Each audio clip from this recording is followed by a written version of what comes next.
Duterte impeachment trial. Hello, attorney. Umaga mga kababayan. Good morning everyone.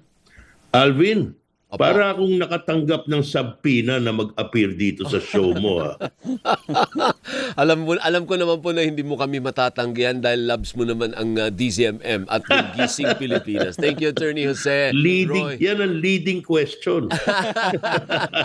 What do you say sa decision po ng defense na hindi tanggapin yung request na dapat parang salitan, ano? Article 4, prosecution, tapos defense na kagad. Article Right. 1, prosecution.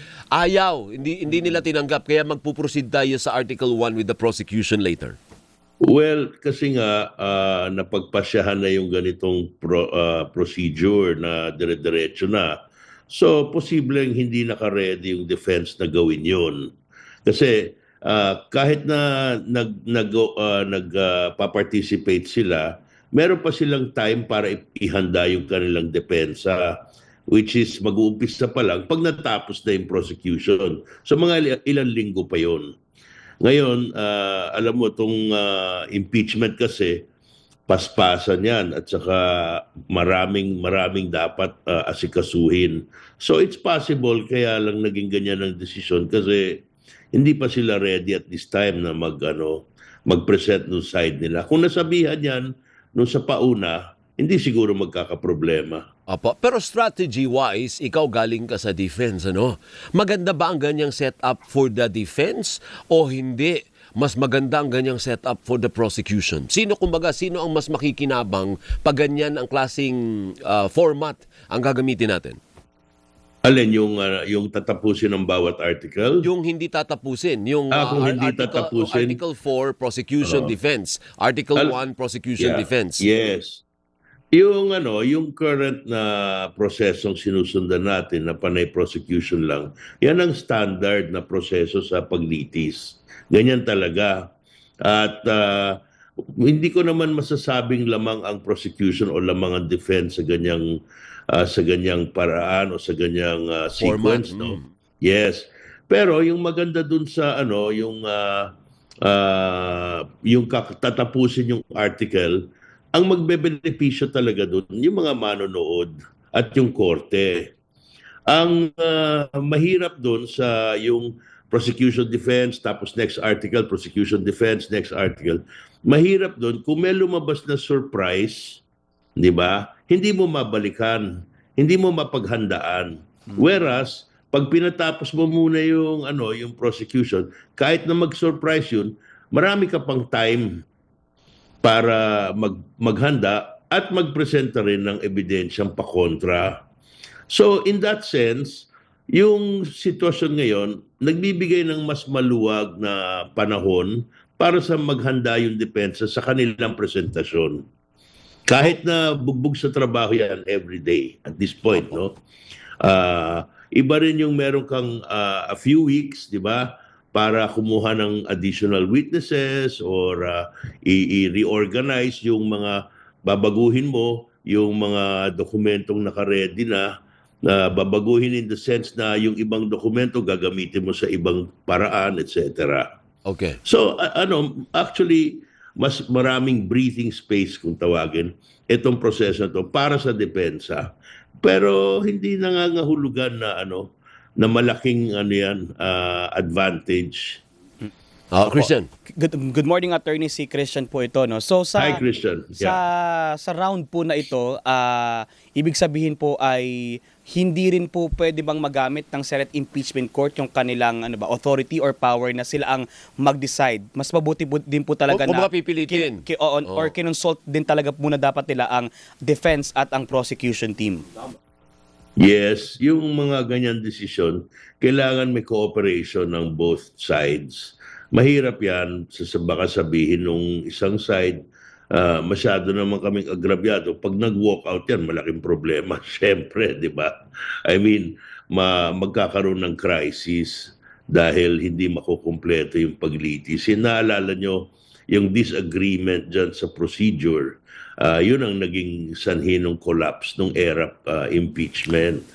Di ba? Nag-walk out yung prosecution kasi nga ayaw buksan. Hindi nagkasundo. Pinipilit na buksan, ayaw pa buksan yung envelope, etc. So, itong mga bagay na ganito, importante yan na na consulted on both sides para hindi magkaroon ng due process issue. Opo, kaya din meron nung pre-trial conference kasi ang sinasabi ng defense nung Yes. pre-trial na settle na Na-settle na. ganun dapat ang Yes. proseso. Oh, Tama. Although, pwede naman baguhin yung Alam mo, kahit ano dyan, pwedeng baguhin basta magkasundo sila. Pag pumayag lahat yan, pwede naman. Pwede naman, Di oo. baguhin, di ba? Pero yun nga, if I were the defense, nakakamada na yan di ba? Nakaset na yung timing ko So, ayoko nang baguhin pa yan. I feel na nagagawa ko yung kailangan kong gawin. So, sige lang, I will stay that way, di ba? Opo, ngayon, punta po tayo sa For Today. Ano ang esensya ng pagpipresenta nitong mga taga-bangko mamaya? Ano bang mapipiga natin? Ano ba ang sustansya makukuha natin sa mga ito para mapatunayan natin na may ginawang mali ang Vice Presidente? Dito sa ito sa confidential funds ang mahalagang aspeto dito ay kung paano prinoses o paano inasikaso ni Vice President Duterte yung paggamit ng confidential funds. Dalawang aspeto yan, Alvin. Yung mismong paggamit ng pondo, kung ginamit man, parang ang sinasabi yata yung iba, parang naging ghost project, nawala lang yung pera, pero walang ginawa. Kung ginamit man, at pangalawa, kung paano nila ginawa yung mga pag-document, pagpirma, yung sa mga papeles niyan. Kasi pag naglalabas ng pera ang gobyerno, kailangan may mga dokumento yan. Sinong tatanggap, saan pupunta, bakit gagamitin, ano-ano ang otoridad para dito sa bagay na to. Hindi ka naman pwedeng basta-basta kumuha ng ng pera diyan Yang mga perang ginagasta, meron talagang yan pinaggagamitan. Usually nakasaad yun doon. Ngayon dito sa confidential funds, medyo malawak yung laya nung ahensya o nung gagamit ng pera. Kasi nga, itong confidential funds, minsan, hindi na natutukoy agad. Isipin mo, yung budget nire-release, ginagawa nung katapusan ng taon, Minsan yung confidential funds gagamitin kalagitnaan na next year. At saka ito talagang intended na magamit pag mayroong mga problemang natutuklasan along the way. So dito, ang confidential funds generally are used, pang counterinsurgency yan para malaman kung mayroong mga sumasabotahe, gagawa sila bigla ng mga programa o remedyo para makontra yon. So, ang pag-iinitan dito is, saan ba napunta yung pera na yan? At sino ba nakatanggap? Ito ba'y nakasulat ng tama? At yan bang pagkasulat niyan, kasi nga confidential funds, meron kang konting liberahe na hindi masyadong ibunyag yung pagkatao ng tatanggap. Kaya nga confidential, usually kasi ang ginagamit dyan, mga informant. So siyempre, ayaw mong ibuko yung katauhan ng informant, di ba? Pero may requirement yan. Kailangan yan, pag sinilip o pag nagtanong at pag kailangan alamin, makikilala mo yung tao. So ito yung taong tumanggap ng pera, So ito yung problema. Ito bang mga Mary Jane Piatos o sino-sino ba yan ng mga kengkoy na pangalan na nilagay dyan? Ito ba mga tunay na tao? Saan ba napunta yung mga checking in-issue namin? Saan ba na-deposito? Saan ba ni-release? Saan nang galing? So yan ang magiging kahalagahan ng mga bank information. Galing ba ito dito? Dito ba ito pumasok? Kasi mga cheque yan Hindi naman cash na, usually hindi cash yan na binibigay. Pero meron din paraan na i-release yan sa cash. Pag cash kasi, alam mo Alvin, mahirap na i-trace. Opo. Ngayon, pwede ba natin sabihin na mas black and white itong Article 1 versus Article 4? Kasi yung Article 4, parang depende sa appreciation mo eh. Sabi ng iba, hindi threat. Hindi, warning lang sinabi ng Vice President. Kahit tayong mga audience, ano po? Yeah. Ito naman, sa confidential funds, either may mali ka o wala kang mali. Kumaga, wala siyang gray. Yes, I know what you mean. Well, yan, pag mga COA matters, usually ganun, black and white. Kasi yung COA, ano yan eh, very straightforward yung rules yan. Kailangan may ganitong supporting document, etc. Nagbigay ka ba nito? Wala. Kailangan may resibo, etc., etc. Pero dito sa confidential funds, hindi ganun ka-stricto yan. Medyo maluwag iba, hindi ba? Kaya nga eh, paano mo ba, pero gayon pa man, meron pa rin mga lehitimong katanungan. Paano ba ginasta yung 125 million in ilang araw ba yun? 10 days, 11 days? O ano ba itong mga safe house na inupahan? So, kailangan mo ng masusing eksplanasyon. Kasi nga, itong confidential funds, may talagang sadyang may laya yan sa paggamit. Kasi hindi naman lahat ng pinaggagamitan yan ay mga sitwasyon kung saan alam mo lahat ng detalye. Minsan ito'y nagaganap dahil meron biglang nagkaroon ng mga problemang napuna. Halimbawa, biglang nakapansin na merong mga elementong pumapasok sa education system natin, tinuturoan yung mga bata na mamundok, lumaban sa gobyerno, hindi ba? Hindi mo madidiscover yun dahil isipin mo kung ilan libong eskwelahan natin all over the Philippines. O kaya meron mga ganyan, nagre-recruit ng mga na mamundok at magrebelde, nire-recruit yung ating mga guro. So, gagawa ka ngayon ng counter-insurgency plan. Gagamitin mo yung hihingi ka ng tulong sa militar, hihingi ka ng tulong sa ibang ahensya. Meron ka ngayong konting confidential funds para magamit sa proseso yan. Medyo maluwag yung mga requirements niyan, pero hindi pwedeng ang paggamit niya na hindi na matrace. Kailangan yan pwedeng panagutin at pwedeng malaman talaga kung saan napunta. So, black and white ba? Sa karamihan ng bagay, oo, pero maari ding madaan sa eksplanasyon na tama kung bakit hindi agad binigay ang mga impormasyon ukol sa paggamit ng pera ng bayan. Opo. Dito na po pala, Attorney Roy, dito na po pala lalabas yung, sabi dati na confidential funds, di ba?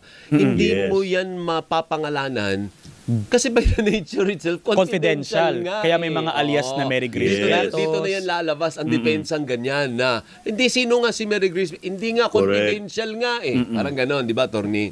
Iharap mo yung tao, di ba? Kaya nga if I'm not mistaken, dito sa article na to, gusto nila pati si Attorney Poa humarap. Ewan ko kung si Attorney Sulaika gusto rin na paharapin. Kasi nga, ang pamamalakad niyan, yung pagdokumento niyan, hindi naman naka-shortcut, pero iba yung proseso, mas simple. Di ba? Sila nag-asikaso nung lahat nun. Yun ang paratang ng article. So gusto silang isapina para panagutin sino ba pumirma nito, sino ba nag-approve nito. Ito ba pirma ni VP? Kayo ba, dumaan ba itong papeles sa inyo? O anong masasabi mo dito? Sino yan? Lahat yon. Kaya hindi ito yung ordinaryong issue sa COA na dekahon at denumero. Di ba? Meron kang binili na gamit halimbawa para sa DepEd. Nagka-bidding ba yan? Tama ba yung napanalunan tama ba yung pag-award ng kontrata? Tama ba yung sinupply ng kontratista? Maganda bang uri? Na-i-deliver ba lahat? Denumero lahat yun. May mga dokumento lahat yun. Isasubmit mo ngayon. Nung bang nag-file to ng claim para mabayaran, nandun ba lahat? Dito kasi sa confidential funds, pag pinirmahan yan, kuha cheque, bigay kagad. Walang dinideliver yan eh. Di ba? Hindi kagaya nung pag namimili tayo ng gamit ng gobyerno, may bidding, may ganito, tapos sinisiyasat, sinecheck, sinasample, na tinetesting bago ito pinadi-deliver. Pag na-deliver na lahat, kompleto na yung dokumento na dumaan sa lahat ng proseso yan, dadalhin ngayon ng supplier yan doon sa ahensya, o ito, kompleto na, pwede nyo ba akong bayaran? Dito sa Confi Funds, hindi. Magbibigay sila ng dahilan, kailangan to confidential funds for seminar or whatever, for stakeout, for rental, ganun. Ganun lang mga nakasulat doon eh. Apo. Ilalabas na kagad yung pera, diretso. Walang bidding, walang maraming tanong-tanong. Opo, naubusan See? tayong oras, Attorney Dean. Thank you, Attorney Jose. Maraming salamat po sa oras nyo. Sa uulitin, Mahaba-haba tong impeachment eh. the defense lawyer is already dismissed. Kinakabahan ako sa iyo, baka sa ulitin, sheriff na ipadala mo sa akin. Ay, huwag tayo magpadala ng sheriff, baka suntukin mo. Saka, pag ginawa ko yun, baka alam mo na, maging vice-presidente o presidente. Ganon! Thank you, sir. Maraming salamat sa banter po. Thank you. Maraming salamat. Alvin, hindi ko matiisa. Yung anyo mo pala sa gabi, iba, nakita kita, wala stick, ha? Opo, kailangan natin sa umaga mag-capture kasi nakikita yung panotski. Magandang umaga, mga kababayan. Good morning, everyone. Thank you. Thank you po, Mabuhay Attorney. ka, Attorney Jose Roy III, dating Dean po ng Law School ng Pamantasan ng Lungsod ng Maynila at defense lawyer sa Corona impeachment trial. Sabi ni Mark Dizon, ewan ko kung nag-agree ka, Christian, sabi niya, in my little knowledge about the proceeding, lamang ang defense sa current setup. Kasi it will only take one guilty decision in any article para maging guilty si VP. It only takes one. Sa current setup, one decision for all 4 articles. Parang hindi, no? Parang pareho lang. Kahit isa lang Kahit doon na isa. mag-guilty siya.